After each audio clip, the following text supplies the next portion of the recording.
हैं आप सभी। आज हम देखने वाले हैं फाइंडर। तो दोस्तों, मूवी की शुरुआत में हम एक एडवोकेट को देखते हैं जिसका नाम डायलन होता है और वो एक कॉलेज में चीफ गेस्ट बन के आया है। इसके बाद वो अपनी स्पीच देकर उसमें अपने बारे में बताकर सभी बच्चों को मोटिवेट करता है। उसी दौरान वो उन्हें क्राइम से रिलेटेड भी कुछ बातें बताता है। वहाँ उन्हीं स्टूडेंट्स के बीच हम वासु और निड्या को देखते हैं जो कि कॉलेज के स्टूडेंट्स होते हैं। एडवोकेट सभी से उनके ड्रीम के बारे में पूछने लग जाता है। जवाब में वासु खड़े होकर अपने ड्रीम के बारे में एडवोकेट को बताने लग जाता है। कहता है कि उसका सपना है एक एजेंसी स्टार्ट करने का जिसमें वो उन बेगुनाह लोगों को जेल से आजाद करवाने का काम करेगा जो कि इनोसेंट होते हुए भी जेल में हैं और उन बेचारों को किसी और की गलती के लिए जेल में डाल दिया गया है। उसके बाद वासु ये भी बताता है कि उसको ये आइडिया कहाँ से आया। वो अमेरिका की एक एजेंसी का नाम बताता है जिसका नाम होता है इनोसेंट और उसका काम भी यही है, बेगुनाह लोगों को जेल से बाहर निकालना। फिर वासु एक एग्जाम्पल के लिए इंडिया में 1983 में हुए एक केस के बारे में बताता है जहाँ एक बार एक औरत का मर्डर हो जाता है और जब वहाँ पर पुलिस मर्डरर को नहीं पकड़ पाती तो वो एक इनोसेंट आदमी को पकड़कर जेल में डाल देती है और फिर उसे काफी मारती भी है। उसके बाद पुलिस उसे टॉर्चर करती है कि तुम्हें ये कहना है कि मरी हुई औरत तुम्हारी पत्नी थी और तुमने उसका कत्ल किया। पुलिस के टॉर्चर करने से वो आदमी एक्सेप्ट कर लेता है कि उसने ही मर्डर किया। पर जब पुलिस उसको कोर्ट में लेकर जाती है तभी वहाँ पर उस आदमी की रियल वाइफ आ जाती है जिसको देखकर सभी हैरान हो जाते हैं। और अगर इसकी वाइफ का इसने मर्डर कर दिया था तो ये औरत कौन है, सभी यही सवाल पूछने लग जाते हैं। एंड तब सभी के सामने सच आ जाता है कि वो आदमी इनोसेंट है और उसने कुछ नहीं किया और जबरदस्ती पुलिस ने केस सॉल्व करने के लिए उस आदमी को इसमें फंसा दिया है। अब वासु आगे कहता है कि ऐसे कई सारे केसेस हैं पूरी इंडिया में जहां पर इनोसेंट लोगों को जेल में डाल दिया गया है। वासु कहता है कि मैं ऐसी ही एजेंसी को स्टार्ट करना चाहता हूं। वासु के इस आइडिया को सुन के एडवोकेट उसको काफी अप्रिशिएट भी करते हैं और कहते हैं कि तुम्हें फ्यूचर में कभी जरूरत हो तो मुझे बताना, मैं तुम्हारी मदद जरूर करूंगा। आगे हम देखते हैं कि वासु और निड्या मिलकर फाइंडर एजेंसी नाम की एक एजेंसी स्टार्ट करते हैं जिसका काम जेल में फंसे इनोसेंट लोगों को बाहर निकालना होता है। और इनकी एजेंसी में इनके फ्रेंड्स भी होते हैं जो कि इनके केस सॉल्व करने में काफी मदद भी करते हैं। धीरे धीरे उनकी एजेंसी का काम काफी अच्छा चल रहा होता है और ये इनके पास आया हुआ एक केस भी सॉल्व कर लेते हैं। आगे हम देखते हैं कि पायल नाम की एक लड़की है जो न्यूज़पेपर पर देखती है। तभी उसे वासु की एजेंसी के बारे में पता चलता है। पायल सीधे वासु को कॉल कर देती है। वो उसे बताती है कि उसके डैड जेल में है जिसका नाम पीटर है और वो उनको जेल से बाहर निकलवाना चाहती है क्योंकि पायल जानती थी कि उसके डैड इनोसेंट है। अब ये सुनकर वासु पायल को अपनी एजेंसी में बुलाता है और यहाँ पर हमको पता चलता है कि पायल की फैमिली में उसके डैड जिनका नाम पीटर है, उसकी मॉम और उसका मामा जिसका नाम रायन होता है, ये सभी रहा करते थे।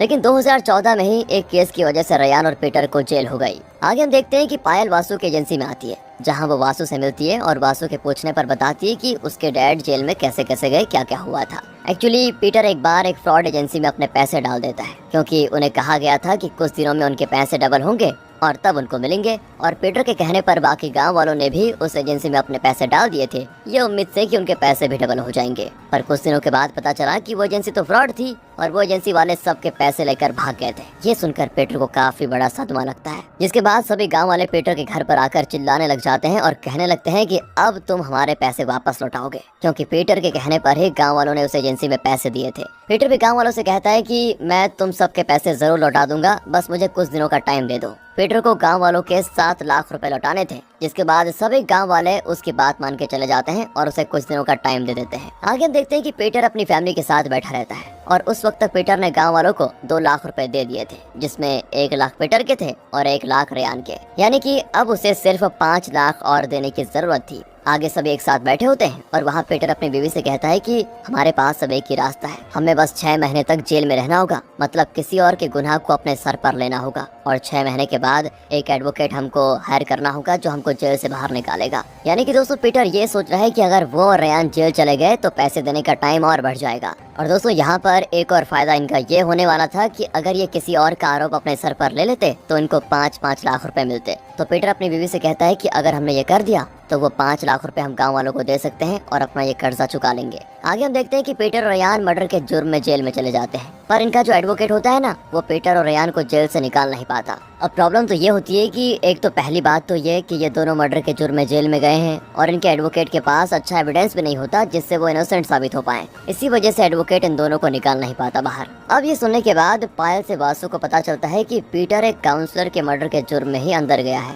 और ये बात पायल और उसकी माँ को तब पता चलती है जब वो उस एडवोकेट के पास जाते हैं जो कि पीटर के केस को संभाल रहा था और उससे उन्हें पता चलता है कि दोनों एक काउंसलर के मर्डर के केस में ही अंदर गए हैं। लेकिन अब आप सोचेंगे कि वो आदमी कौन था जिसने पीटर और रेयान को पैसे का लालच देकर जेल भिजवाया। यानी कि दोस्तों वो तीसरा आदमी जिसने इन दोनों को जेल जाने के लिए कहा और पैसे का लालच भी दिया, हो सकता है वही मर्डरर हो। खैर इस बारे में जल्दी पता चल जाएगा कि वो आदमी कौन है। अब ये खबर सुनकर कि पीटर मर्डर केस में जेल में है और उसका बाहर आना मुश्किल है, ये सुनकर पायल और उसकी माँ दोनों ही आत्महत्या करने की कोशिश करते हैं, पर इसमें पायल की मॉम मर जाती है। वहीं दूसरी तरफ एक गाँव का आदमी पायल को बचा लेता है। पायल अब वासु को बताती है कि उसके मामा रेयान की मौत उसी जेल में हो चुकी है और किसी बीमारी की वजह से उनकी मौत हुई थी, जो कि करीब 2017 में हुई थी। और अब पायल को चिंता है कि कहीं उसके पिता की भी मौत न हो जाए, इसीलिए पायल चाहती है कि वासु उसके पिता को जेल से बाहर निकलवाए। जिसके बाद हम देखते हैं कि वासु और निडिया पायल के केस से रिलेटेड कुछ डिटेल्स को निकालने लग जाते हैं। फिर वासु निडिया के साथ पायल के गाँव में जाता है, जहाँ उन्हें गाँव वालों से भी कुछ खास जानकारी नहीं मिलती, क्योंकि गाँव वालों को कोई भी केस से रिलेटेड कुछ ज्यादा पता नहीं होता। इसके बाद वासु निडिया के साथ उस काउंसलर के यहाँ पर जाता है, जहाँ उनको एक कार मैकेनिक के बारे में पता चलता है, जो उन्हें बताता है कि जब काउंसलर का किडनैप हुआ था तो मैंने ये सब कुछ होते हुए देखा था। वो कहता है कि दो जनों ने मिलकर काउंसलर का किडनैप किया था और वो उनको ऑटो में बैठा कर लेकर गए। उन दोनों में से एक रियान भी था और दूसरे आदमी का चेहरा मैं देख नहीं पाया। अब दोस्तों दूसरे आदमी के बारे में तो इस मैकेनिक को कुछ नहीं पता, लेकिन वो श्योर है कि उसने किडनैप करते हुए रियान को जरूर देखा था, जिससे ये तो पता चल जाता है कि रियान का काउंसलर को किडनैप करने में जरूर कोई ना कोई हाथ था, लेकिन पीटर शायद इनोसेंट था। इसी बीच वासु और निडिया वहाँ के पुलिस के पास जाते हैं, जहाँ पुलिस ऑफिसर से उनको पता चलता है कि एक दिन काउंसलर की वाइफ और उनके घर के पास का मैकेनिक पुलिस के पास काउंसलर की किडनैपिंग की कंप्लेंट लिखवाने आते हैं। जिसके बाद पुलिस के काफी ढूंढने के बाद भी काउंसलर नहीं मिलता। आगे पुलिस ऑफिसर बताता है कि फिर 2 दिन के बाद हमारे पास पीटर और रेयान आए और उन्होंने जुर्म कबूल कर लिया कि उन्होंने ही काउंसलर का किडनैप करके उसको मार दिया। उन्होंने ये भी कहा कि उन्होंने काउंसलर की बॉडी को समुद्र में कहीं फेंक दिया है, जिस वजह से काउंसलर की डेड बॉडी का कुछ पता नहीं चला। आगे वासु और निडिया काउंसलर की पत्नी के पास जाते हैं, जो कि काफी अमीर होती है और लग्जरियस लाइफ जी रही होती है। जब काउंसलर की वाइफ को ये पता चलता है कि वासु और निडिया उनके पति की केस से रिलेटेड कुछ पूछताछ करने आए हैं, तो वो उन्हें कोई भी जवाब देने से मना कर देती है और दोनों को वहाँ से जाने को कहती है। इससे दोस्तों इन दोनों को काउंसलर की वाइफ पर शक होता है, लेकिन फिर भी उनको वहाँ से जाना ही पड़ता है। अब वासु और निडिया पीटर के एडवोकेट के पास जाते हैं, वही एडवोकेट जो पीटर और रेयान को 2014 के केस में छुड़ाने वाला था। जहाँ उन्हें एडवोकेट बताता है कि एक रात जब वो अपने दोस्तों के साथ बैठा था तो उसी रात पीटर और रेयान उसके पास आए और तब उन्होंने उसे अपने मर्डर केस के बारे में बताया और कहा कि उन्हें कैसे भी करके कोर्ट से बचा लें, जिससे ज्यादा सजा न मिले उनको। आगे कोर्ट में एडवोकेट रेयान और पीटर का केस लड़ता है, लेकिन ये एक मर्डर केस था और एडवोकेट के पास ज्यादा सबूत नहीं थे, तो रियान और पीटर को बचाना मुश्किल हो जाता है। और यहाँ तक कि रियान और पीटर ने पुलिस ऑफिसर को भी बोल दिया था कि हमने ही मर्डर किया है और दोस्तों इसलिए जेल भी उन्हें हो जाती है। हालांकि एडवोकेट का काम था कि उन्हें बस 6 महीने तक की सजा हो, लेकिन वो इसमें कामयाब नहीं रहता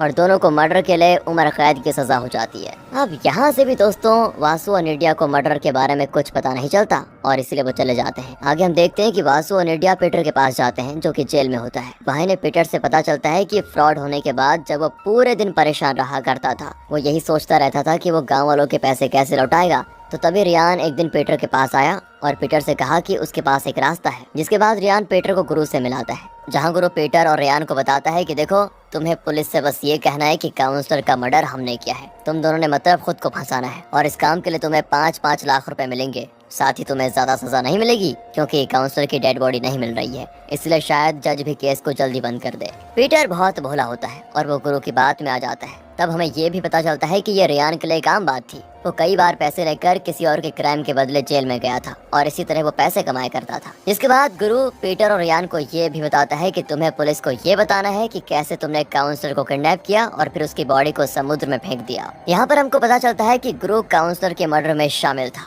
पर ये नहीं पता कि गुरु ने ही काउंसलर का मर्डर किया है। पर ये बात तो फिक्स है कि गुरु उस मर्डर को जानता है जिसने काउंसलर को मारा है। उसी के बिहाफ पर गुरु एक बकरे को ढूंढ रहा था जो कि मर्डर का इल्जाम अपने सर पर ले ले, और ये बकरे होते हैं पीटर और रेयान। लेकिन तो वो आदमी है कौन जिसने काउंसलर को मारा है और गुरु से ये कहा है कि तुम बस बकरों को ढूंढो जो इस मर्डर का इल्जाम खुद पर ले ले। तो यहाँ पर ये तो साफ है कि वो आदमी जिसने गुरु से ऐसा कहा होगा वो श्योरली गुरु का ही बॉस होगा, इसलिए उसने गुरु को ऑर्डर दिया और गुरु उसके लिए काम करता होगा। लेकिन वो बॉस है कौन, इसके बारे में बस 2 मिनट में पता चल जाएगा। अब वासु और निडिया फिर से काउंसलर की बीवी के पास जाते हैं, जहाँ इस बार भी उसकी बीवी कुछ बताने से राजी नहीं होती। लेकिन जब वासु उसको धमकी देता है कि तुम हमारे सवालों के जवाब नहीं दोगी तो हम तुम पर केस कर देंगे, तब काउंसलर की बीवी उनके सवालों के जवाब देने के लिए मान जाती है। जहाँ वासु उसको पहला सवाल ये पूछता है कि हम कैसे मान लें कि तुमने अपने पति का मर्डर नहीं किया, तुम तो उसके मरने के इतने साल के बाद भी ऐशो आराम की जिंदगी जी रही हो। जिस पर वो बताती है कि ये पैसे मेरे पति के ही हैं और एक तरह से मेरे ही हैं, तब मैं अपने पति को क्यों मारूंगी, जो कि दोस्तों सही बात भी होती है। तब वासु अगला क्वेश्चन पूछता है कि तुम ये बताओ काउंसलर ज्यादा समय कहाँ रहा करता था, मतलब कहाँ जाया करता था। उसकी वाइफ जवाब देती है कि वो ज्यादा समय एक रुद्र योगी नाम के मठ में जाया करता था। वहाँ मठ पर साधु वगैरह सभी रहते थे। ये जानकर वासु और निड्या उस मठ के बारे में और पता लगाते हैं, जहाँ उनको पता चलता है कि मठ के कुछ काले राज भी हैं। उनको पता चलता है कि मठ में 2014 में एक रेड हुई थी जिसमें ढेरों ब्लैक मनी मिला था, यानी कि मठ में ब्लैक मनी को व्हाइट मनी करने का काम किया जाता था। तभी इनको पता चलता है कि वो ब्लैक मनी भीमा नाम के एक बहुत बड़े लैंड माफिया का पैसा था। इन्हें उसी दौरान ये भी पता चलता है कि गुरु भीमा के लिए काम करता है और भीमा ही गुरु का बॉस है, यानी कि भीमा ने ही काउंसलर को मारा होगा या मरवाया होगा। लेकिन भीमा काउंसलर को क्यों मरवाएगा, जबकि उस वक्त काउंसलर और भीमा अच्छे दोस्त थे? तो इसका जवाब जल्द पता चल जाएगा। अब वासु और निड्या को पता चलता है कि भीमा ने 10 साल पहले उसी मर्डर के समय अपने घर के साइड वाला प्लॉट 3 गुना ज्यादा पैसों की कीमत पर खरीदा था। लेकिन कोई 3 गुना ज्यादा पैसे के लिए प्लॉट क्यों खरीदेगा,